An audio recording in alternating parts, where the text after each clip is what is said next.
You're listening to the Author Stories Podcast, bringing you the story behind the stories and the storytellers. Margaret White, Terry Brooks, Sheena Kamal, Matthew Quick, JT Ellison, Walt D. Williams, Brad Thor, Corey Doctorow, Brandon Sanderson, Robin Mott, Ernest Klein, Jim Butcher, Sherwin Harris. Visit hankgarner.com for archives of all the shows. Today's guest is... Well, thanks for joining me again for the Author Stories Podcast, where I bring you the story behind the stories and the storytellers. Today, I am super excited to have Gabriella Saab on the show with me. She has an amazing new book and one that I've really been looking forward to talking about. It's called The Last Checkmate. This book is historical fiction around World War II, factors in a chess player, and it was so much fun for me. I love the book, even though it's some very dark subject matter that the story deals with. It's such a great story of the human spirit and will, and I love it so much. I'm recommending it to everyone this holiday season. The Last Checkmate, available everywhere today when you're hearing this. The book is available now. Welcome to the show, Gabriella. Thank you so much, Hank. I'm so excited to be here, and thank you for your lovely words. Well, thank you, and I'm excited to have you. Gabriella, we begin each show with the same question, and that question is, what is your first memory of wanting to be a writer or storyteller? Oh, goodness. Well, I'm sure you get this answer a lot, but I am your typical, I've always wanted to be a writer story. So first, very clear memory that I have, I was about 5 or 6 years old, big Nancy Drew fan, so obsessed with Nancy Drew, eaten up all those books. And so during that time, while I was reading all those books, I decided I'm going to write a story that's going to be like Nancy Drew. And so I did. I got a binder, I threw some computer paper into it and hole punched it. And so no lines, nothing, and just wrote, a couple hundred words of a little mystery detective story where I was the detective and I solved the mystery. And that was it. That was my first taste of the writing bug, and I've just been hooked ever since. I love it. Gabriella, you are from Mobile, Alabama, which is close to where I live. And anytime that we go to Florida, to the beach, we drive through Mobile, and we go to Mobile just itself occasionally. One of my favorite restaurants in the world is in Mobile, Ralph and Kaku's. Love it. Yeah, we used to have one here and it closed, and so we drive to Mobile just to go to Ralph and Kaku's occasionally. Anyway, side story. Didn't mean to distract. But Gabriella, I'm always fascinated with how a sense of place factors into a creative person's life. And you've written The Last Checkmate, which is an historical novel about World War II and in Poland. How do you ever feel like that where you're from factors into your creative life? Does being from Mobile ever seep into the art that you make, and maybe in strange and fascinating ways that people wouldn't be clued into? Oh, that's an interesting question. I would say so. I mean, first of all, on the surface, when you think of a sense of place, that makes you think of environments and things like that. So, of course, setting a book in Poland's very cold. I don't Sure. know a lot about what that's like. So kind of getting myself into that headspace is, different for me, and something I have to work a little harder at than, somebody from New York or somewhere else, because they kind of understand what a really cold winter's like, and I don't. So on the surface, just those kind of challenges that you have to overcome. But in terms of this book, The Last Checkmate, I really just wanted to, impart just a lot of heart and a lot of just humanity into the stories and the characters. And I feel like Mobile as a community and as an environment, like everyone here, it's like one big family. Like anyone you meet from Mobile is gonna, the minute they hear you're from Mobile, also, they're gonna just take you under their wing and make you feel at home and feel welcomed. And so I just have felt so supported by everyone here, just my friends, my family, people I haven't spoken to in years, have just been so loving and so supportive. And so I'm just so grateful for that and for the experience of being raised in an environment like that, where it is close knit and everyone just kind of rallies around people from the community. And it was kind of similar in this story. I wanted to impart that sense of support and of love and encouragement because, especially in a place as dark as Auschwitz, you need that if you're going to survive. All these people only had each other. And so that sense of togetherness really did hold a lot of people together, because without it, you weren't going to survive. You were on your own and surrounded by all this devastation.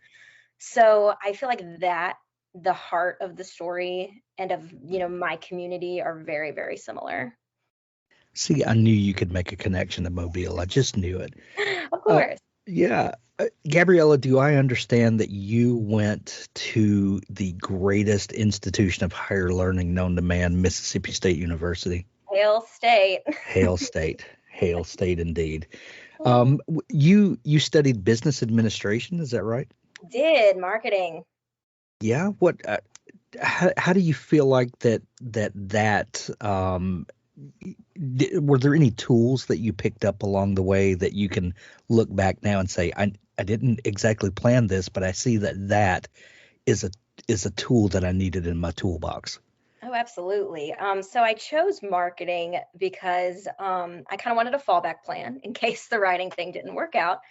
And I knew marketing would tap into a lot of those same creative aspects that I like about writing. And we have business people in my family. My dad works in sales. And so it was a little more familiar to me than writing in terms of experience, because nobody in my family is a writer except for me. So when I went to Mississippi State, I knew business was my plan going in.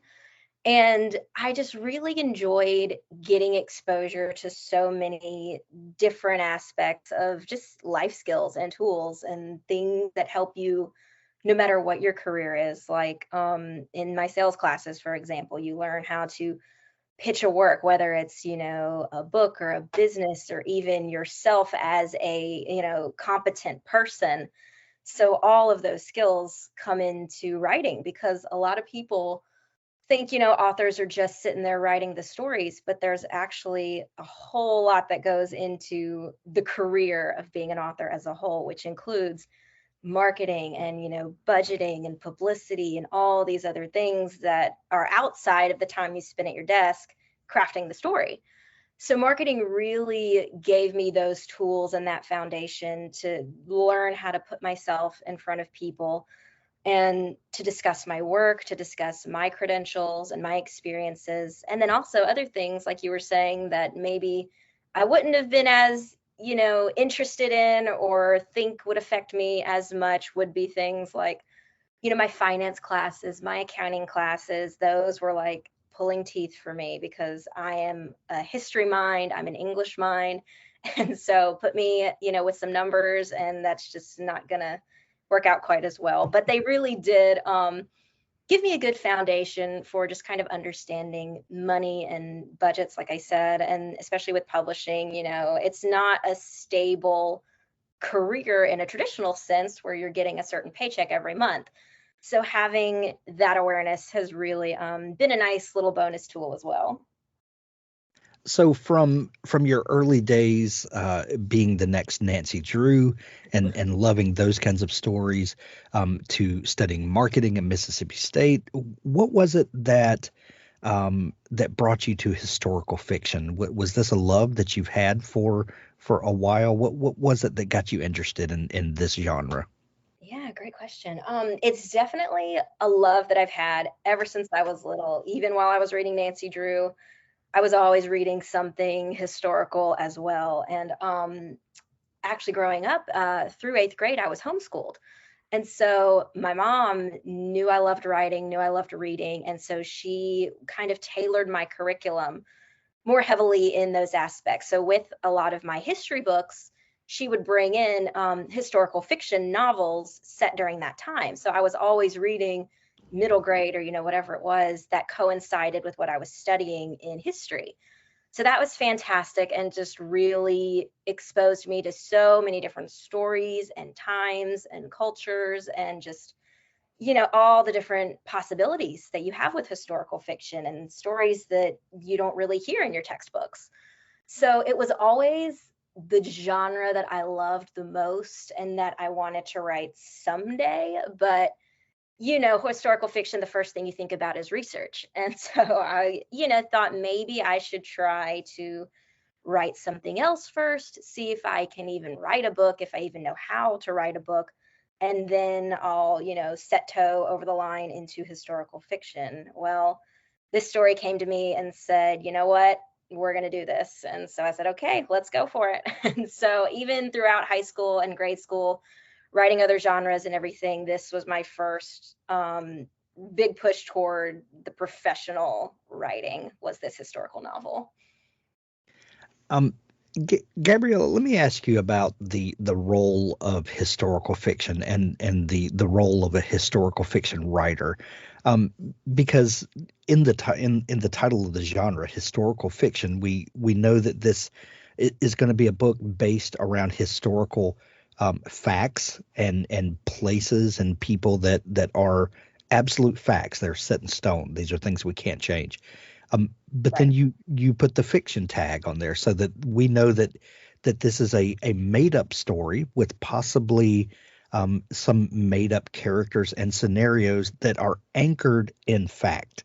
How do you as a writer navigate those waters to bring in things that won't offend readers, because these are accepted facts that we don't change, yet fill in some of the gray, hazy places of history with a contribution from you that is obviously made up.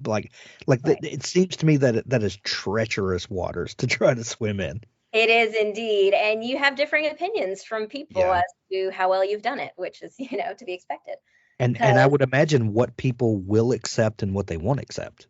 Absolutely, for sure. But I'm so glad you brought that up, Hank, because I recently had a reviewer leave a remark that has really just touched me and has stayed on my heart. And she said that historical fiction and, the Last Checkmate in particular is presented not as a textbook, but with a heartbeat. And I just loved that story or that line, because that really is our responsibility as historical authors to present these stories and these facts and these, numbers and things that are set in stone as something that's living and breathing and relatable to people. And so it feels alive and you feel like you're there and you know these people and can relate to these people.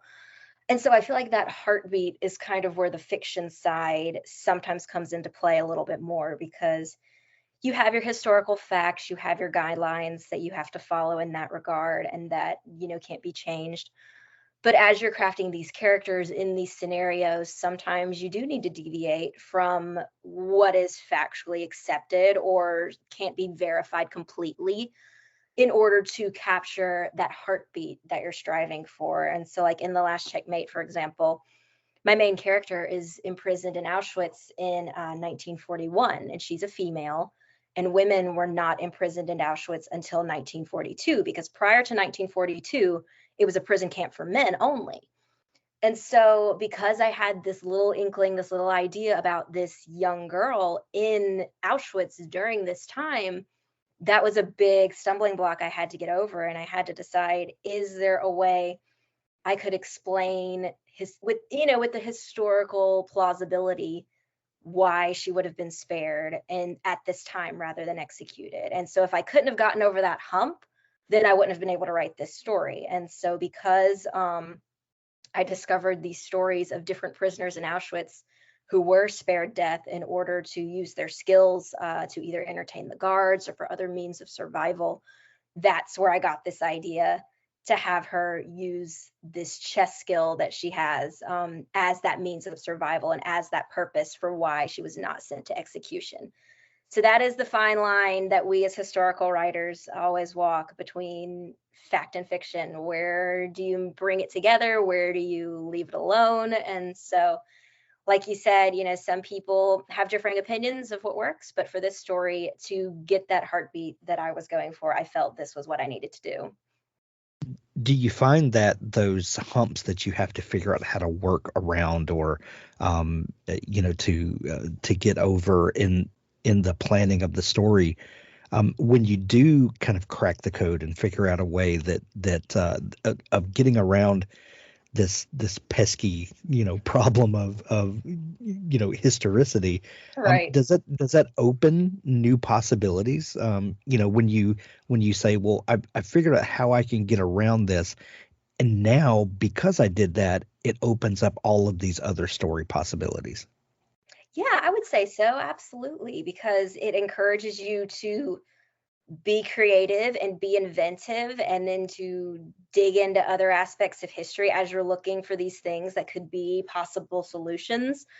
Because in developing this story, I had to start with, was there any chance a woman would have been spared before 1942? Googling those kinds of questions, seeing if I could find any evidence that maybe that had happened, and maybe I could pull from that for inspiration. And so it does encourage you to push the boundaries and to look outside that initial box that you've been thinking in. And then for me, anytime something needs to go outside of what is historically accurate or can be verified with complete certainty, I try to make it in a way to where it seems plausible for the time. People are behaving and acting in ways that seem appropriate for them and for their characters. So, like for Maria, my main character, to be spared, well, she's spared by a camp deputy who is historically known for breaking rules. And so I felt like that was something he as a character would have done, because he just was that kind of person and just thrived on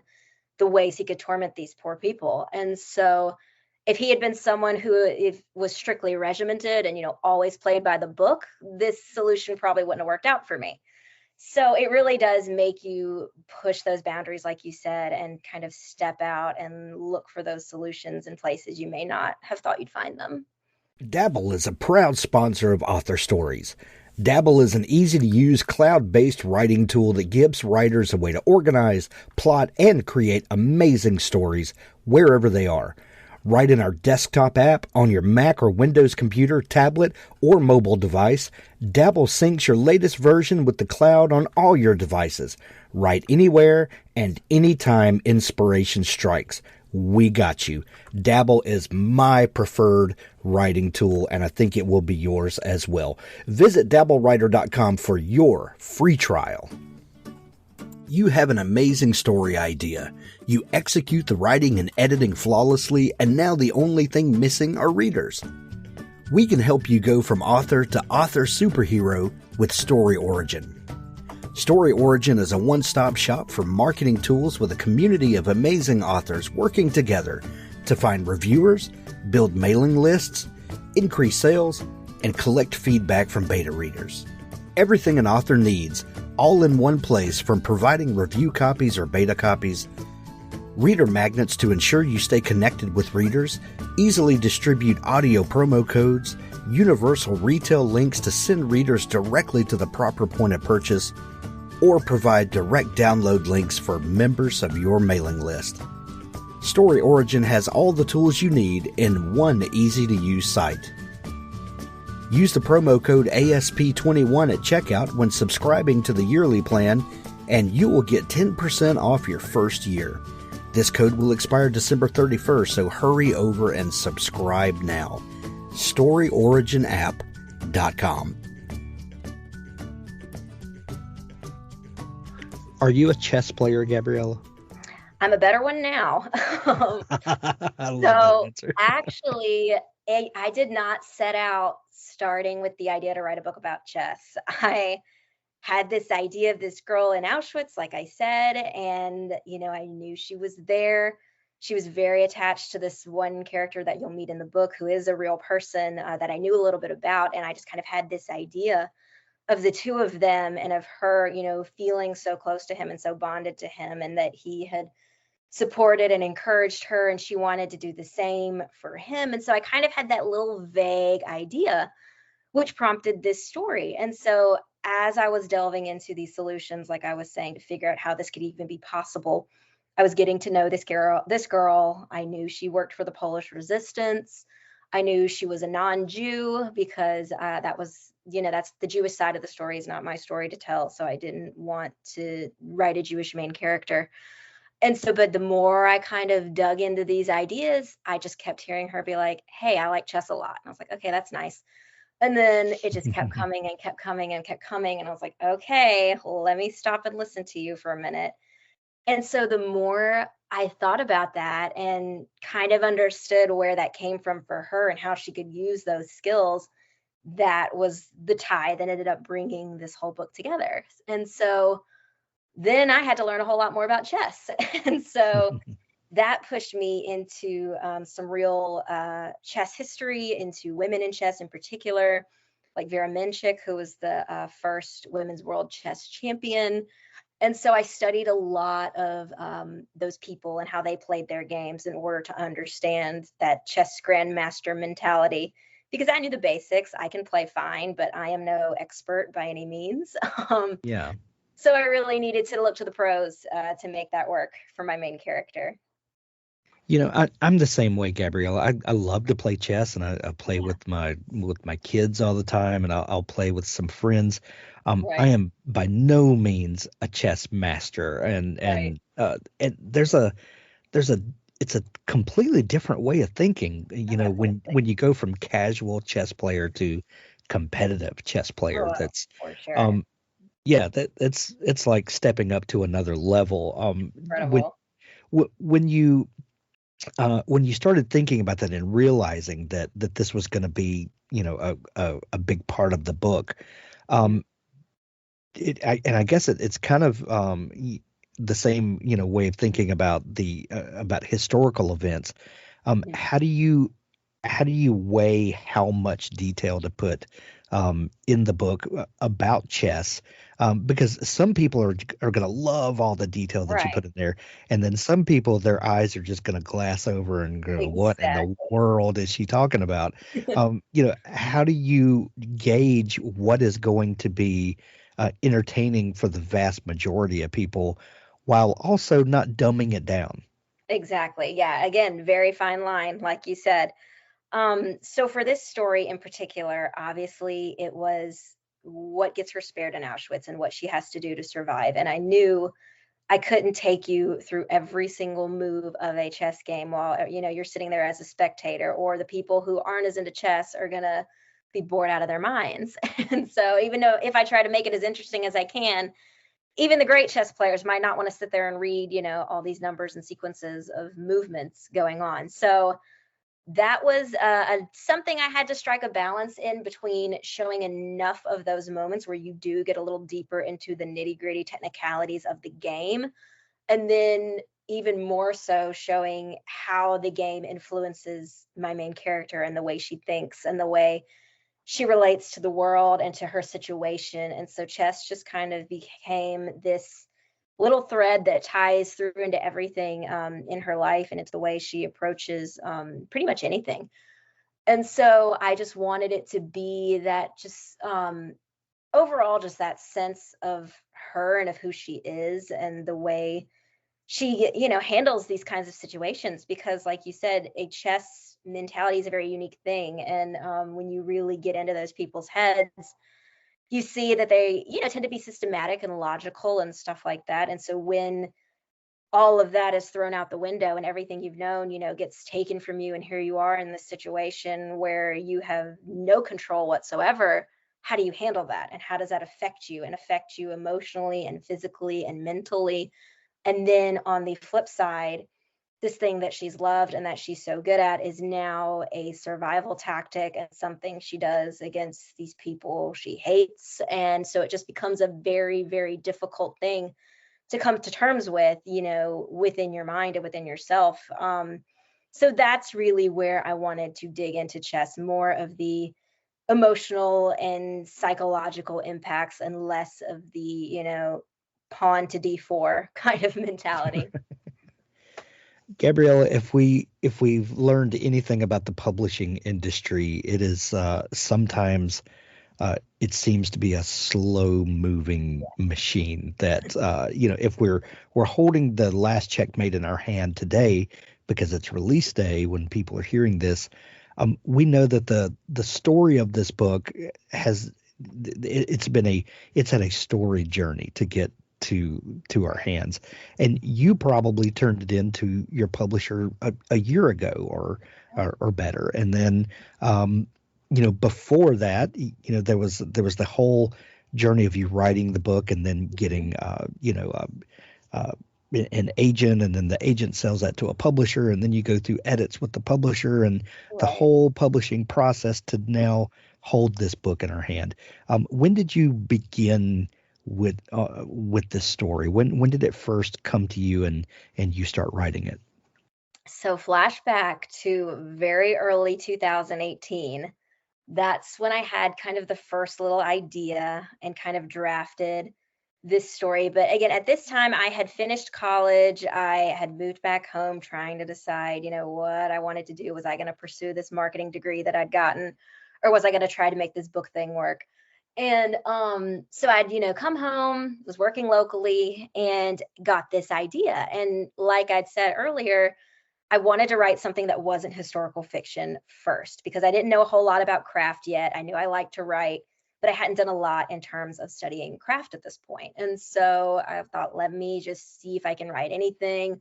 Don't throw another, layer of work on top of it with historical, research. So let's just try something else. But this idea just hit me and would not let me go. And so I said, okay, if I'm gonna attempt to write a book, historical fiction is what I want to do long term. It's what I love to read the most. And so let me try it, nothing to lose. So 2018, I started developing the story, wrote and researched it in about 6 months. And then that summer, I took a research trip to Poland. And so I spent a week there. And because I'd already had the story drafted, I knew, where I needed to go, what, little questions I needed answered.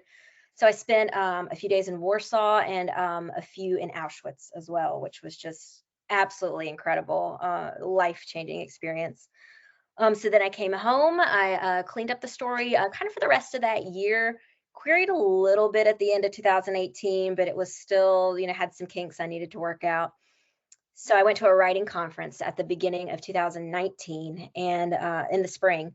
And at that conference, I got to pitch to agents in person, which was such a cool experience and so great. They were all so gracious and had such wonderful things to say. And one of those agents asked for the book.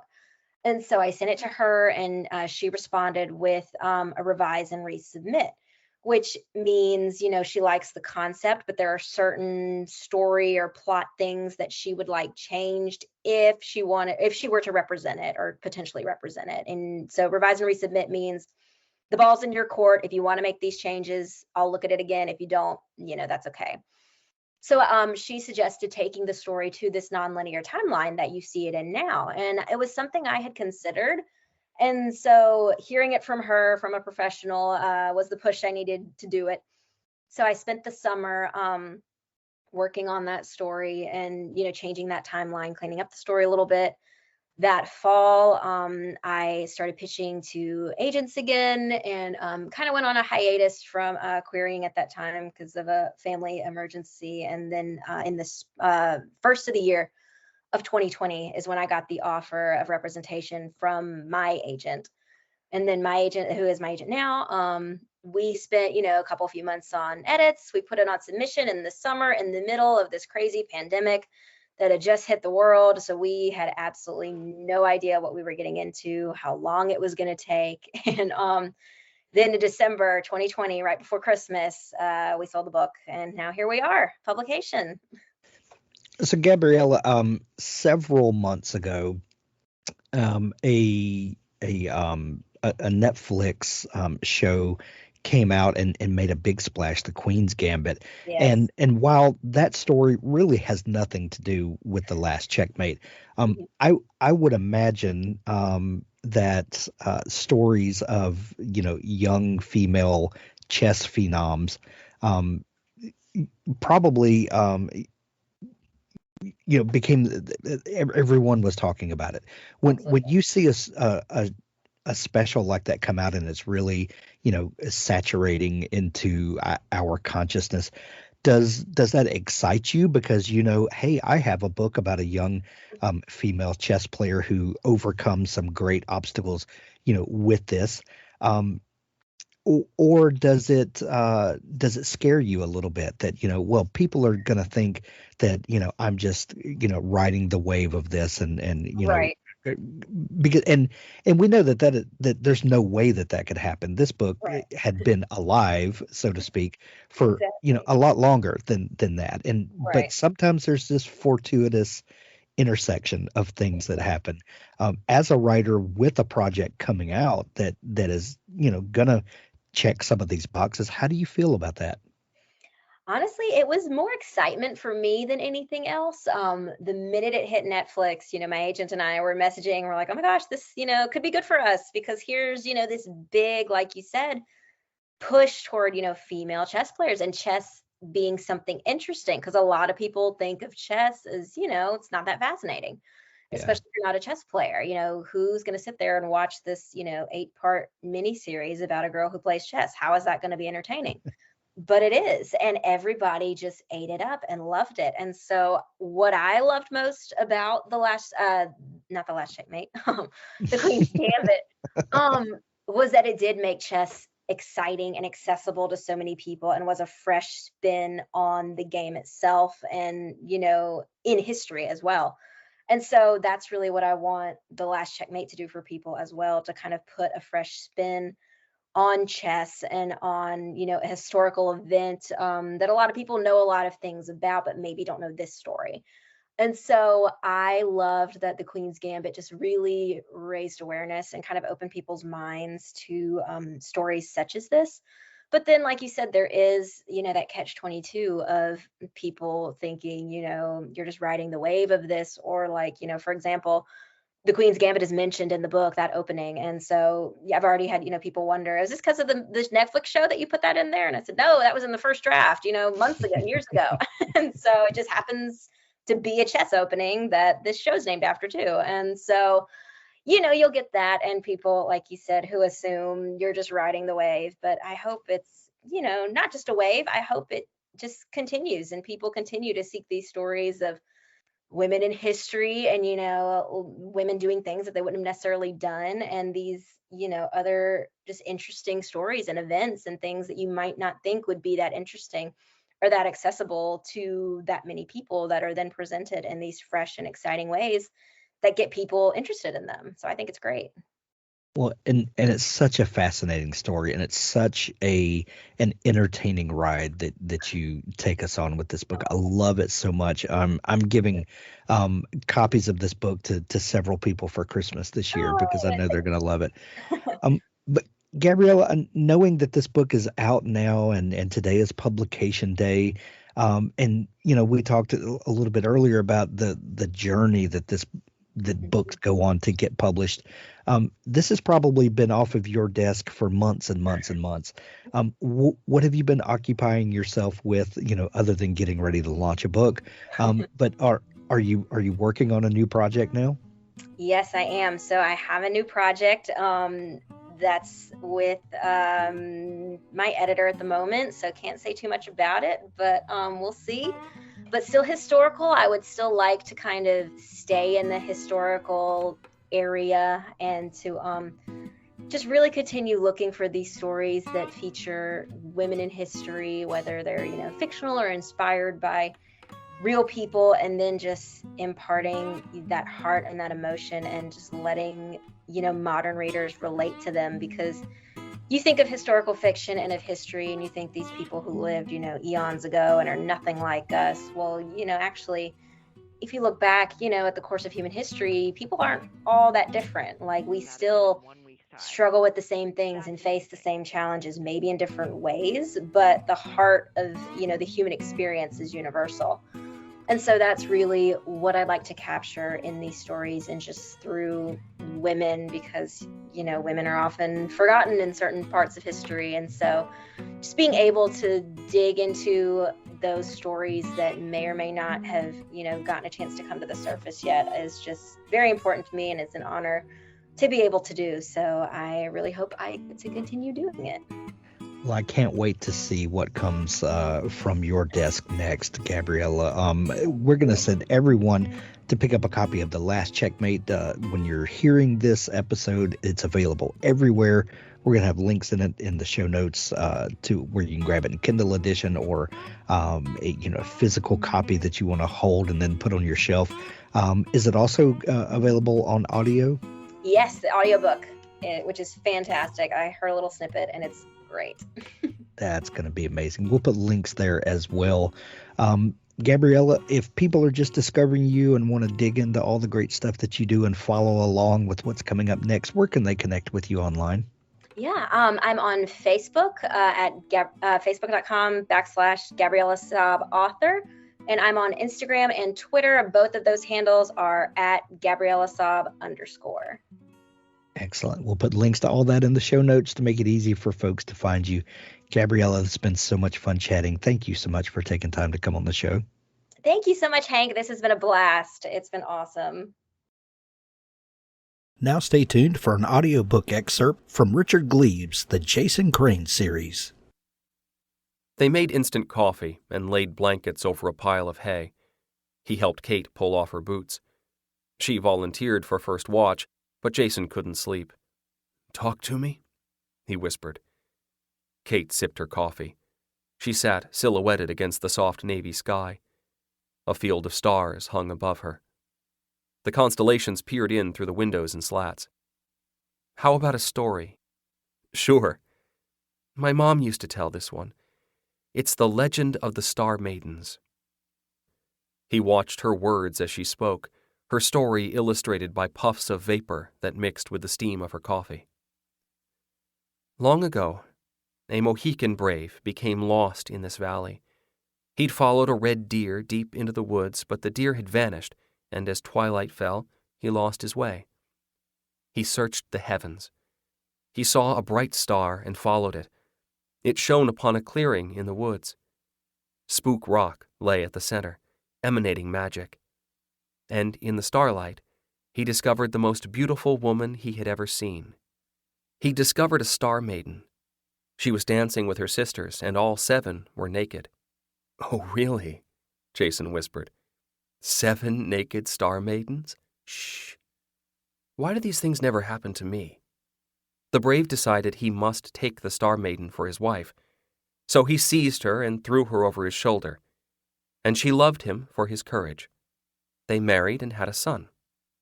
Then what? Then it gets sad. The Star Maiden missed her home. She gazed at the sky every night. She loved her husband and her baby very much, but she missed her sisters, and she especially missed the dancing. So she snuck away one night and returned to the sacred rock. And she begged her sisters, please appear to me for one last dance. They came to her and took her into the sky. Kate's silhouette swayed. One last dance. It was wonderful. And when the dance was finished, they sent her back to Earth. She thought that she'd been away for only a little while. But that one dance had taken many, many years. She ran back to her husband, back to her baby, but they were gone. Her home was empty. The hunter had stopped waiting for her. He'd given up hope that she would return. He'd taken their child and had left with his tribe. One last dance had cost her everything, and she had no home at all. Jason could sense something roiling inside Kate, some brew of feelings that the story had stirred.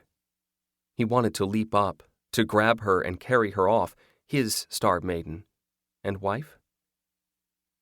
She climbed up to Spook Rock.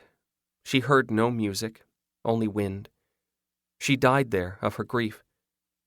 She dwindled and lost her star form. She became a will-o'-the-wisp, fluttering between the trees. And see that constellation? The Pleiades.